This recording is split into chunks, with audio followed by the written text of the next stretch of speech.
তোমাদের পিতা রাম দেহ ত্যাগ করার সিদ্ধান্ত নিয়েছেন।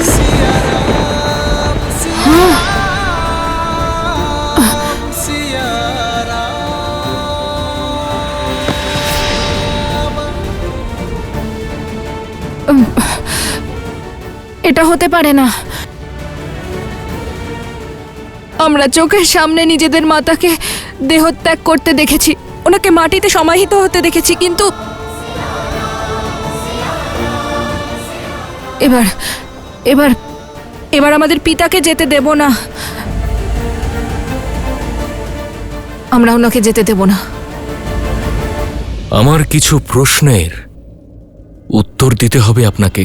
আমি প্রস্তুত, আপনি শীঘ্র জিজ্ঞাসা করুন। প্রথমে প্রমাণ করুন যে আপনি সত্যি হনুমান নাকি না। অর্থাৎ? বললাম যে আমি একবার প্রতারিত হয়েছি হনুমান। বামনের বেশে স্বয়ং নারায়ণ আমার সম্মুখে এসেছিলেন, সেইভাবেই হনুমানের বেশে অন্য কেউ তো আসতেই পারে। আর পরীক্ষা না নিয়ে আমি প্রভু শ্রীরাম আর মাতা সীতার অমূল্য স্মৃতিচিহ্নের রহস্য কখনোই বলতে পারি না। আমি এক্ষুনি আমার বক্ষ চিরে আপনাকে দেখাচ্ছি যে আমার মনে কেবল আমার প্রভু শ্রীরাম আর মাতা সীতাই বাস করেন।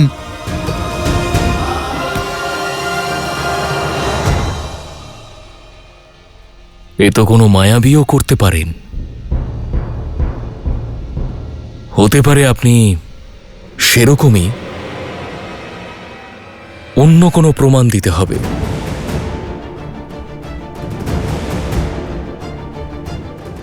কিভাবে প্রমাণ করব? আপনি অঙ্গুরীয়র বিষয়ে কিছু জানেন নাকি জানেন না? আপনি আমার সময় অপচয় করছেন না তো? সময় অপচয় আপনি করছেন হনুমান, আমার প্রশ্নের উত্তর না দিয়ে। প্রথমে প্রমাণ করুন যে আপনি আদৌ হনুমান নাকি না।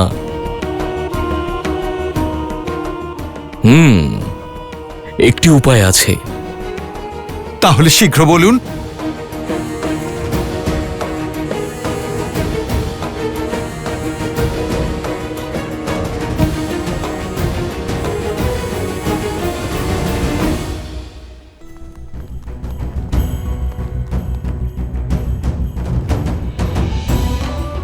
কাকা মশাই, পিতা কি রাজভবনে রয়েছেন? আমরা পিতার সঙ্গে দেখা করতে চাই। আমরা একটু আগেই জানতে পেরেছি যে উনি দেহ। না না, আমরা এটা হতে দিতে পারি না। এটা কিছুতেই হতে পারে না।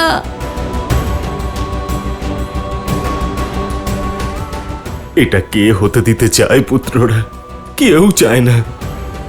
কি করে বলবো যে আমি নিজেকে কিভাবে সংযত রেখেছি? দাদা হঠাৎ করে সবকিছু দান করে দেওয়ার সিদ্ধান্ত। ভরত নিয়তি বলে যে যেদিন কোনো কিছু দান না করা হয় সেদিন সম্পূর্ণ হয় না। তুমি সত্যি একের পর এক মহান উদাহরণ দিচ্ছ দাদা। আর্যাবর্তর সব ঋষিরা এখানে উপস্থিত, আর নিজের গুরুদের সব সমর্পণের পর তোমার কাছে যে অবশিষ্ট আছে তা তোমার ভালোবাসা ও স্নেহের থেকে বেশি আমার কাছে এমন কিছুই নেই যা আমার। আমি আর কি বানিয়ে যেতে পারি এই স্মৃতি, প্রেম আর স্নেহের বেশি?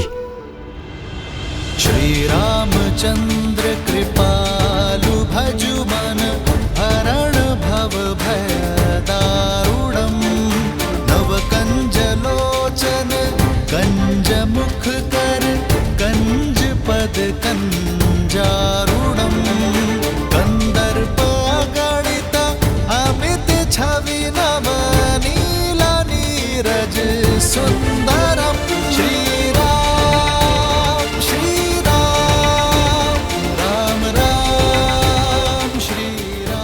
রঘুকুলের পক্ষ থেকে রামের প্রণাম গ্রহণ করুন ঋষিবর।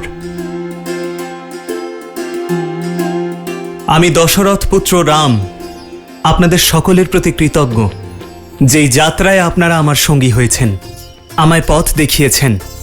এ আপনাদের তপস্যা, ত্যাগ এবং আশীর্বাদ, যার কারণেই আর্যভূমি আজ রাক্ষসের আতঙ্ক থেকে মুক্ত। এ আপনাদেরই জ্ঞানের প্রতাপ, যার কারণে রামরাজ্যে আজ সকলে আনন্দিত, সন্তুষ্ট, সকলে নিরোগী, ছলনামুক্ত। আপনাদের সকলের এই ঋণ আমি আর রঘুকুল কখনো শোধ করতে পারবো না। আর এই কৃতজ্ঞতা স্বরূপ আমি আপনাদের সকলকে সেই ধন উপহার দিতে চাই যা আজ পর্যন্ত আমি সংরক্ষণ করেছি। আমি আমার সকল লক্ষ্য, সকল উদ্দেশ্য সম্পূর্ণ করেছি, আর নিয়তি চায় এখন এই দায়িত্ব পরবর্তী প্রজন্ম গ্রহণ করুক। আর সেই জন্য আজ আমি আমার অন্তিম যাত্রার ঘোষণা করছি। রঘুকুলের কল্যাণ হোক, কল্যাণ হোক, কল্যাণ হোক।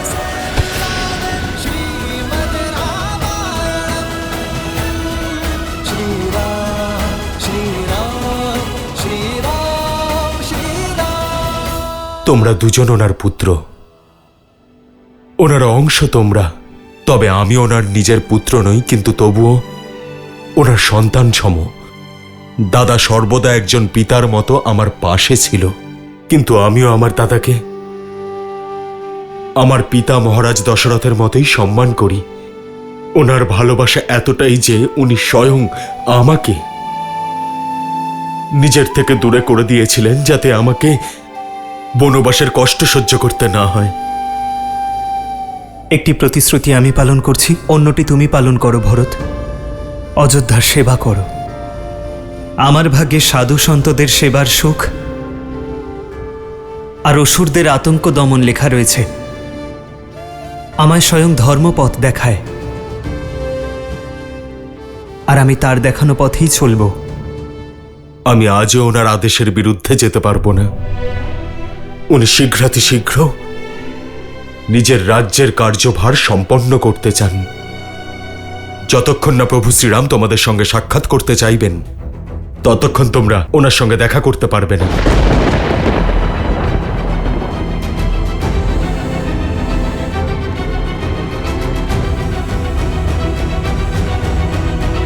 তাহলে যতক্ষণ না উনি স্বয়ং আমাদের ডাকছেন, ততক্ষণ আমরা এখানেই দাঁড়িয়ে থাকবো। লব ওকে বোঝাও জেদ না করতে।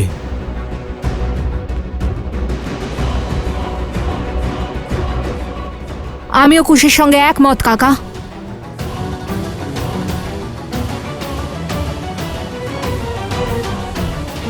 বলুন মহাবলী, কি উপায় আছে? আপনি আমার বিনা বাদ্য শুনলেন,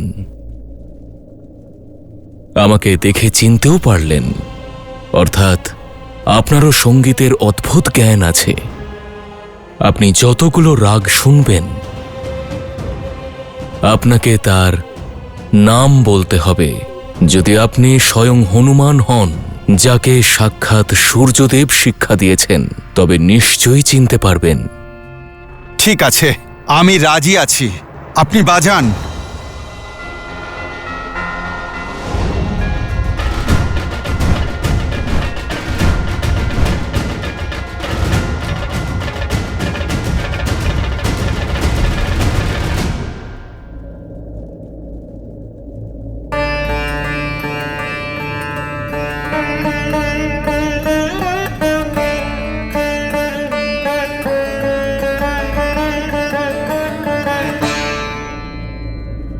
রাগ ভৈরব।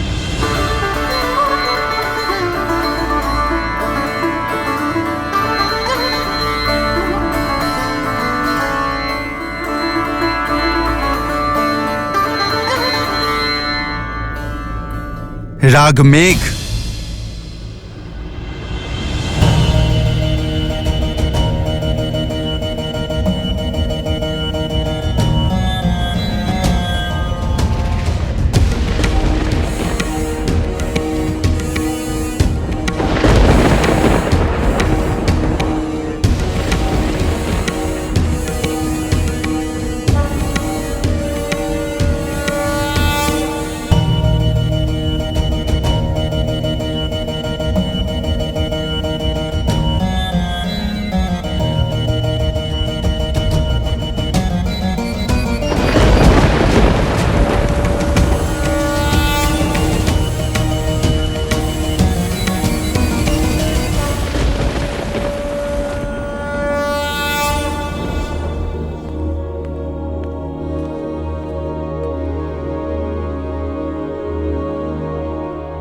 দাদা, লবকুশ বাইরে দাঁড়িয়ে আছে, তোমার জন্য অপেক্ষা করছে। ওরা জেদ করে দাঁড়িয়ে আছে যতক্ষণ না তোমার সঙ্গে দেখা করবে। এভাবেই তীব্র বর্ষার মধ্যে ক্ষুধার্ত অবস্থায় দাঁড়িয়ে থাকবে।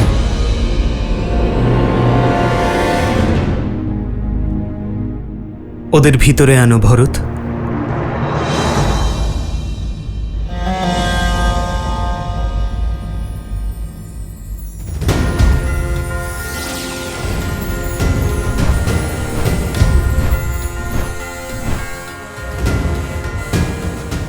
আমি প্রত্যেকটি রাগের নাম বলে দিয়েছি। এবার তো আপনার বিশ্বাস হয়েছে যে আমি কে? আপনার ভক্তি এবং শিক্ষা শ্রীরামের প্রতি অতুলনীয় হনুমান। তার প্রতি সামান্য সন্দেহও করা সম্ভব নয়। আমি তো শুধু যান, মুদ্রিকা ওখানে রাখা আছে।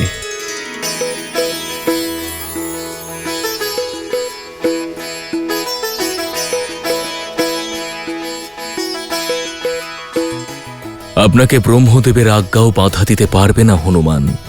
আপনার মনে কেবল শ্রীরাম বাস করেন। আশা করি শ্রীরামের প্রতি এই ভক্তি আপনাকে সত্যিটা বুঝতে, স্বীকার করার সাহস যোগাবে, কারণ ওনার প্রস্থানের সময় হয়ে গেছে।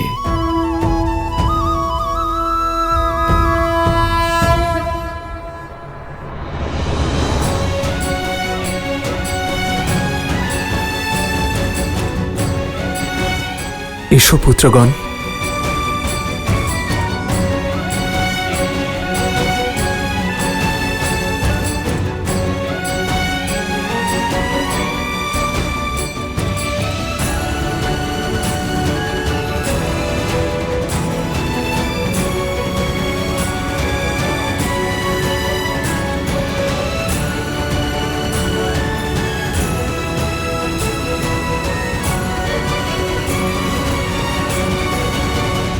দেবতাদের পথে বাধা সৃষ্টি করে মহাবলী তার অসুর প্রবৃত্তি প্রদর্শন করেছেন।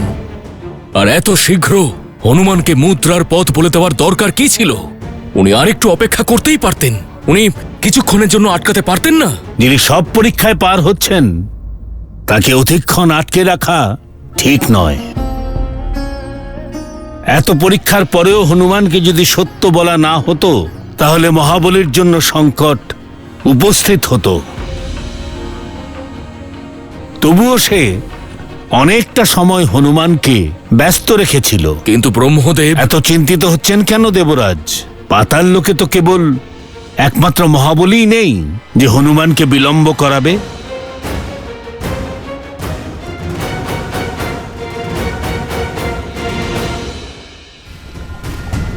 जय हनुमान ज्ञान गुण सागर जय कपीस तिहु लोक उजागर रामदूत अतुलित बल धामा अंजनी पुत्र पवन सुत नामा राम दुआरे तुम रखवारे होत न आज्ञा बिनु पैसारे आपन तेज संभालो आप तीनों लोक।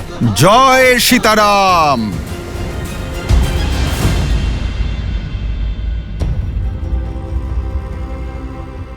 মনে হচ্ছে প্রভুর অঙ্গুরীয় এখানেই কোথাও আছে। কেউ না কেউ তো অবশ্যই দেখেছে।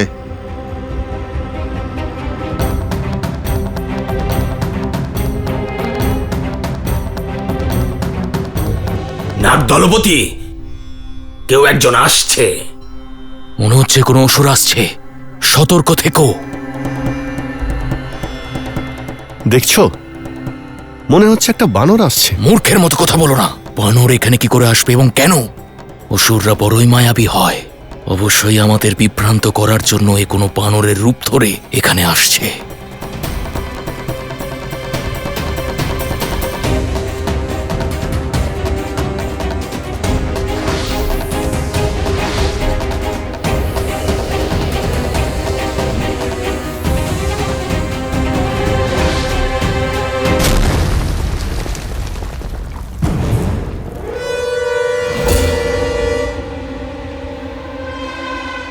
এ তো সত্যিই কোনো মায়াবী।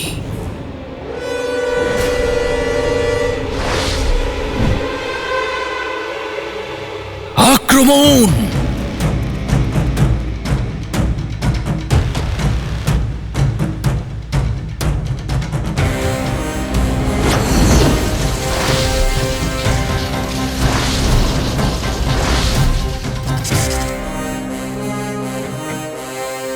আরে আমার কথা তো শোনো।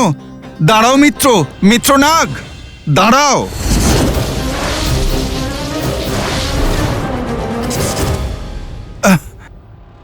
তুমি তো বুঝতেই চাইছো না, আর একটু দাঁড়াও।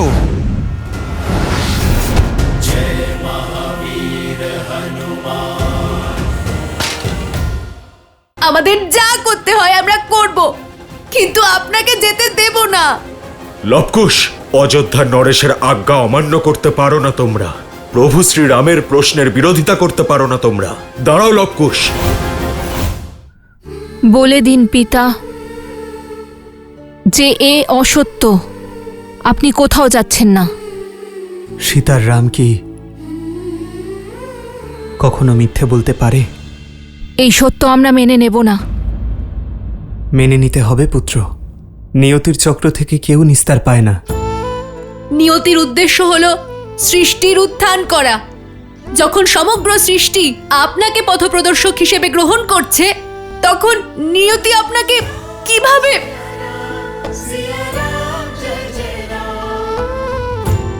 আমরা সারা জীবন আপনার দেখানো পথে চলেছি, কিন্তু আজ আমরা আমাদের আত্মার কথা শুনবো, যা বলছে যে আমরা আপনাকে যেতে দেব না।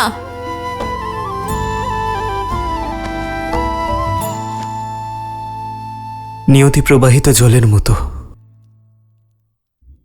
তাকে প্রবাহিত হতে হবে। জল আবদ্ধ করলে তা মলিন হয়ে যায়, দুর্গন্ধ বেরোয়। সংসারে নতুন উদ্ভিদ জন্মানোর জন্য সব থেকে প্রয়োজনীয় হল পুরনো বৃক্ষ যেন তাদের স্থান দেয়। আর সংসারের জন্য যদি কোনো কিছু ঘাতক হয়, তবে তা এই চক্রকে খণ্ডন করা। এইসব কথা বলে মন ভোলাবেন না। আমরা ভগবান বাল্মীকির শিষ্য, শুনতে চাই না এই সত্য। লব আমার কথা যদি শোনো। মাতার সীতার বনবাসে যাওয়া, রঘুকুল থেকে আপনার আলাদা হওয়া এইসব নিয়তি হয়, তাহলে এই নিয়তি ভ্রম। কারণ এই সংসারে ব্যক্তি তার নেওয়া সিদ্ধান্ত অনুসারে চলে, নিয়তির দ্বারা নয়। যদি আমাদের পিতামহ আর আপনার পিতা মহারাজ দশরথের কথা রাখার জন্য আপনি বনবাসে না যেতেন, তাহলে আজ এই সব কিছুই হতো না। যদি আমরা অশ্বমেধ যজ্ঞের অশ্বকে আটকানোর চেষ্টা না করতাম, তাহলে মাতা সীতা আর আপনার পুনর্মিলন কখনো হতো না। যদি অযোধ্যাবাসী আমার মাতার কাছে অগ্নি পরীক্ষার দাবি না জানাতেন, তাহলে মাতা আমাদের মধ্যে থাকতেন। এই সব কিছু তো সিদ্ধান্তের জন্যই হয়েছে পিতা। আর আমাদের সিদ্ধান্ত হলো যে আমরা আপনাকে কোথাও যেতে দেব না।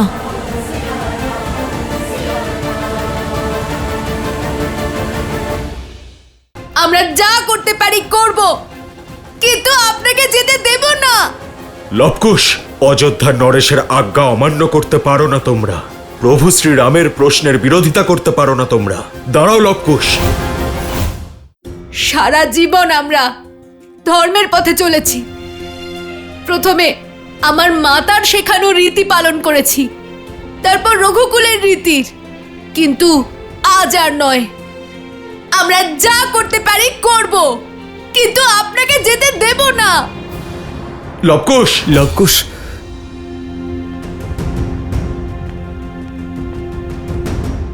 অযোধ্যা নরেশের আজ্ঞা অমান্য করতে পারো না তোমরা। প্রভু শ্রীরামের প্রশ্নের বিরোধিতা করতে পারো না তোমরা। দাঁড়াও লবকুশ। ভরত, না।